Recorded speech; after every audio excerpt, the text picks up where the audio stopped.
আরও একটা জিনিস নিয়ে আমি বলবো, সেটা হচ্ছে যে যেহেতু আমি প্রচুর বুঝতে পারছি, মানে প্রতি সপ্তাহে 3-4 জন আমাকে কন্ট্যাক্ট করছেন, বিশেষত যারা আমেরিকায় আছেন, জাপানে আছেন, ইউরোপে আছেন এবং ইন্ডিয়াতেও আছেন, যারা স্টার্ট আপ, বিশেষ করে যারা ইউনিভার্সিটি স্টার্ট আপ করছেন, অর্থাৎ এদের অধিকাংশ ইউনিভার্সিটিতে গবেষক, প্রফেসর, স্টুডেন্ট যারা ইউনিভার্সিটিতে কোনো না কোনো আইডিয়া নিয়েছেন এবং কোনো রিসার্চে কোনো ব্রেকথ্রু পেয়েছেন, রিসার্চ ভালো করেছেন, কোনো একটা ইনোভেট করেছেন এবং সেই ইনোভেশনটাকে তারা কমার্শিয়ালাইজ করতে চান।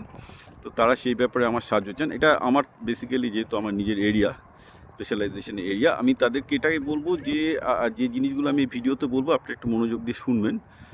প্রথম কথা হচ্ছে যে আপনারা যে ইউনিভার্সিটিতে আছেন সেই ইউনিভার্সিটির একটা বিশাল সাপোর্ট সিস্টেম থাকবে। আমি university of Maryland, university of California system খুব ভালো করে জানি, কিন্তু বাকিগুলো তো জানি না। সেই জন্য আপনাদের যেটা করতে হবে, আপনাদের কিন্তু চ্যাটজিপিটি বা জেমিনির থেকে জিনিসটা জিজ্ঞাসা করতে হবে যে আমার ইউনিভার্সিটিতে কী কী সাপোর্ট সিস্টেম আছে এই স্টার্ট আপ করার জন্য, বলে দাও, বলে দেবে। তো প্রথম কথা হচ্ছে যে প্রতিটি ইউনিভার্সিটির নিজস্ব আজকাল ইনকিউবেশন সেন্টার আছে, যেখানে স্টার্ট আপ ইনকিউবেট করতে বলা হয়, এবং এন্টারপ্রেনারশিপ সেল আছে, ইনোভেশন সেল আছে। প্রত্যেকটা জায়গায় নাম আলাদা হতে পারে, সেই জন্য বলছি একটু চ্যাট করে দেখে নিন যে কোন নামে ডাক হয়। সেইখানে যে অধিকর্তা আছে বা ডিরেক্টর আছে, তাদের সাথে কি আপনার কথা বলুন, তারা আপনাকে পুরো প্রসেসটা বুঝিয়ে দেবে। তার আগে একটু চ্যাটজিপিটি বা জেমিনি নিয়ে রিসার্চ করে যায়। নর্মালি প্রসেসটা হচ্ছেই সব জায়গাতেই মোরাললেস একই ফলো করে, যে আপনি যেটা ইনোভেশন করেছেন সেটার ওরা একটা ডিসক্লোজার দিতে বলবে। সেই ডিসক্লোজারটা সাধারণত ওদের একটা রিভিউ কমিটি থাকে, সেই রিভিউ কমিটি যদি মনে করে যে একটা কমার্শিয়ালাইজেশন পোটেনশিয়াল আছে, অনেক সময় অনেক ইউনিভার্সিটিতে আপনার ডিসক্লোজারের সাথে সাথে কমার্শিয়ালাইজেশন পোটেনশিয়াল কী আছে সেটাও জিজ্ঞাসা করে। সেগুলো আজকাল আপনারা এআই রিসার্চ করে বলে দিতে পারবেন, যে করলে তারপর বেস করে আপনাকে ওরা বলবে যে আপনার হয়ে বেসিক্যালি ইউনিভার্সিটি একটা প্যাটেন্ট ফাইল করতে চাই, কারণ ইউনিভার্সিটি নিজস্ব সেল আছে। ওকে, এরপর ইউনিভার্সিটি বলে যে বিভিন্ন রকম রোড ম্যাপ আছে, বিভিন্ন রকম কি বলবো আমি, একটা স্টেপ বাই স্টেপ প্রসেস আছে। যেমন অনেক সময় ইউনিভার্সিটি থেকে, যেমন আমাদের ইউনিভার্সিটিতে বোধহয় স্টুডেন্টদেরকে প্রফেসরদের $25,000 দেয়, মানে ওরকম প্রায় 20 লাখের কাছাকাছি দেয়। আইআইটিতেও দেয় বোধহয়, এখন আমি যতদূর শুনেছি। তবে আইটিতে বা ভারতের নিয়মটা অন্যরকম। ভারতের নিয়মে আমি আসছি, আমেরিকান নিয়মগুলো অনেক স্ট্রেট ফরওয়ার্ড। সাধারণত অ্যাপ্রুভাল হয়ে গেলে ওই $20,000 অ্যাপ্রুভাল হয়ে গেলে আপনাকে একটা ছোটো এন্টারপ্রেনারশিপের কোর্স করতে হয় 6 সপ্তাহের বা করে, তারা স্টেপ বাই স্টেপ প্রসেসটা বলে দেয়। বলে দেওয়ার পর তার কী হবে, ওই $20,000 নিয়ে আপনি পাবেন আপনার কোম্পানি ফর্ম করার জন্য প্যাটেন্টটা আপনাকে ইউনিভার্সিটি দিয়ে দেবে। আপনি প্যাটেন্টটা লাইসেন্সিং করবেন, করে ওয়েবসাইট বানাবেন, মার্কেটিং সেলস তৈরি করবেন, তারপর আপনি আপনার আউটরিচ তৈরি করবেন, অর্থাৎ আপনার ইনভেস্টার আউটরিচ তৈরি করতে হবে, যে আপনি ইনভেস্টারদের কাছে পৌঁছাবেন। আজকাল ইনভেস্টার আউটরিচও সুন্দর এআই সিস্টেম দিয়ে ফুললি অটোমেট করে দেওয়া যায়। তো এই রকম পুরো প্রসেসে আর কি পুরো ব্যাপারটা চলে। এবার কিছু কিছু জিনিসের লোকের মিস্টেক হয়, সেই মিস্টেকগুলো আমি বলে দিই। যে জিনিসগুলো আপনি চ্যাটজিপিটি বা জেমিনিতে পাবেন না, সেটা আমি বলে দিই যে কী কী মিস্টেক আপনি করবেন না।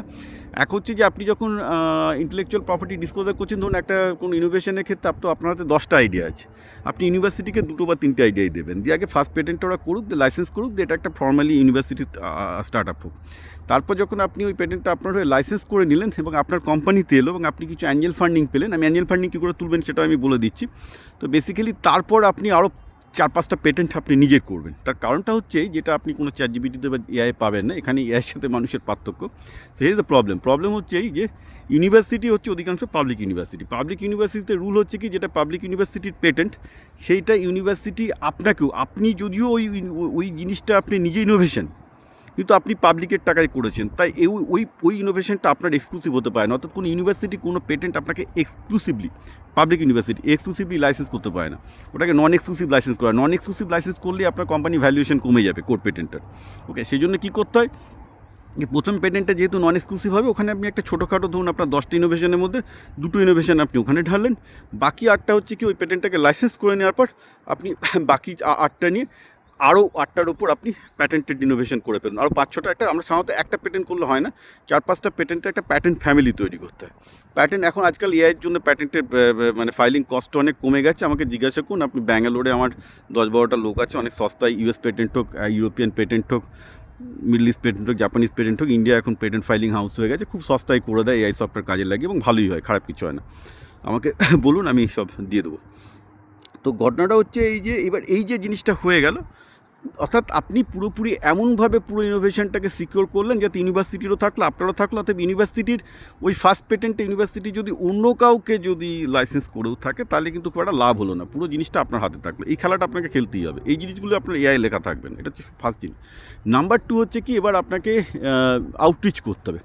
আর যদি ডিপ টেক হয়, যেখানে ধরুন আপনার বায়োলজিক্যাল বিগ ইনোভেশন বা ইলেকট্রনিক্সের ডিপ ইনোভেশন হয়েছে, আপনাকে সিড ফান্ডিং যেমন গভর্নমেন্ট দিতে পারে, তেমন প্রাইভেট পার্টিও দিতে পারে।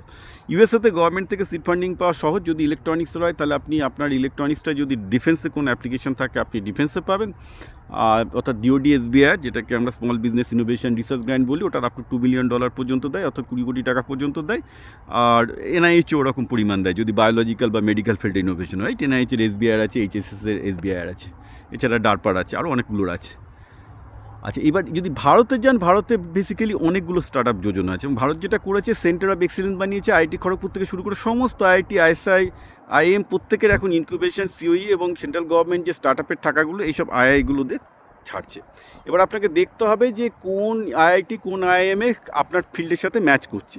সেইখানকার যে অধিকর্তা আছে ওই ইনকিউবেশন সেলে, তার সাথে আপনাকে যোগাযোগ করে ওখানে আপনাকে রেজিস্টার করে 30 লাখ 70 লাখ, ঠিক আছে, আমেরিকার মতো 10 কোটি 20 কোটি টাকা পাওয়া যাচ্ছে না, কিন্তু 30 লাখ 70 লাখ ভারতেও পাওয়া যাচ্ছে। এই পুরো প্রসেসটা আপনাকে করতে হবে। কিন্তু যাই করুন না কেন, প্যাটেন্টের ক্ষেত্রে খেয়াল রাখবেন যে ইউনিভার্সিটি প্যাটেন্টের ক্ষেত্রে ইউনিভার্সিটিকে সব দিলে, প্যাটেন্টের সব ডিসক্লোজার করলে আপনার পরে মুশকিল আছে। কিছু ইনোভেশন আপনাকে পকেটে রাখতে হবে। এনিহাও ছোটো ভিডিওতে অত কিছু বলা সম্ভব নয়।